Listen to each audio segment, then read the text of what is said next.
నేను ఇక్కడ ఏదైతే వేదిక సభ ఉన్నదో ఇక్కడ గ్రౌండ్ కమిటీలో నాకు మేనేజ్మెంట్ కమిటీలో నన్ను వేశారు.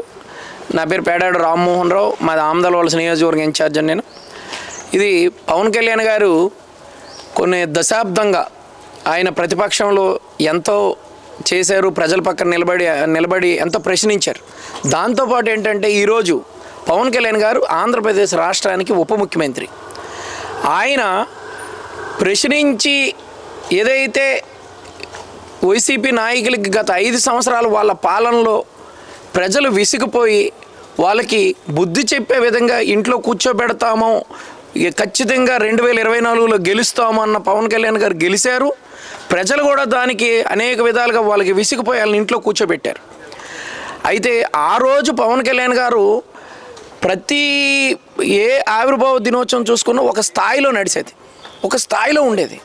ఎందుకంటే రాజమండ్రి కవాతు కానీ, ధవళేశ్వరం మీద కవాతు కానీ, అదేవిధంగా ఇప్పటం సభ కానీ, నరసాపురం మచిలీపట్నం సభ కానీ, అదేవిధంగా ప్రతి దగ్గర ఎక్కడ చూసినా, అదేవిధంగా మా ఉత్తరాంధ్రలో వచ్చేసిన రణస్థలం యువశక్తి సభ కానీ ప్రతి దగ్గర కూడా ఇసుకేస్తే కిందకి రానంత జనాభా, లక్షలాది మంది సభల్లో హాజరయ్యేవారు.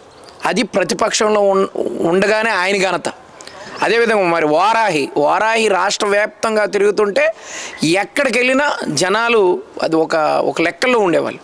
అలాంటిది ఈరోజు పవన్ కళ్యాణ్ గారు ఆయన ఉప ముఖ్యమంత్రిగా ఆయన సొంత నియోజకవర్గం అయిన పిఠాపురంలో ఆయన ఈరోజు మనం ఇది సక్సెస్ మీట్గా అంటే విజయోత్సవ సభగా ఈ సభ పెట్టుకొని ఇది ఈ మన ఆవిర్భావ దినోత్సవం అనేది 12వ ఆవిర్భావ దినోత్సవం అనేది ఆయన చేయడము, ఆయన పిలుపునివ్వడము, దానికి ఎంతోమందిని కమిటీలు వేయడము, ప్రతి ఒక్కరు వచ్చి ఇంటింటికి ఎక్కడా లేనిది పవన్ కళ్యాణ్ గారు స్వయంగా చెప్పారు.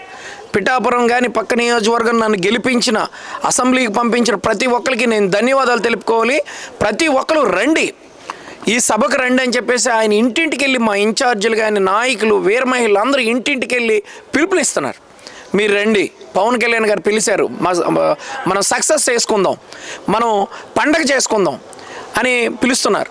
అందుకోసం మేము కూడా ప్రజలకి, నాయకులకి, వీర మహిళలకి, జన సైనికులకి అందరికీ మేము పిలుపునిస్తున్నాం. నా తరపున పవన్ కళ్యాణ్ గారు ఏదైతే పిలుపునిచ్చారో మనకి ఈ 14వ తారీఖు ఆవిర్భావ దినోత్సవం, 12వ ఆవిర్భావ దినోత్సవాన్ని కథలు వెళ్దాం, ప్రతి ఒక్కరు కథలు రండి, పండగ చేసుకుందాం, ఈ పండగ వాతావరణం మనం అందరం పంచుకుందాం అని చెప్పేసి ఈ సందర్భంగా మేము పిలుపునిస్తున్నాం. తప్పకుండా రండి. ఈ మీటింగు ఏంటంటే ఇది జనాభా ఏ లెక్కలో వస్తారంటే భూతో భవిష్యత్తు, ఆ స్థాయిలో జనాభా ఉంటారని మేము ఖచ్చితంగా చెప్తున్నాం.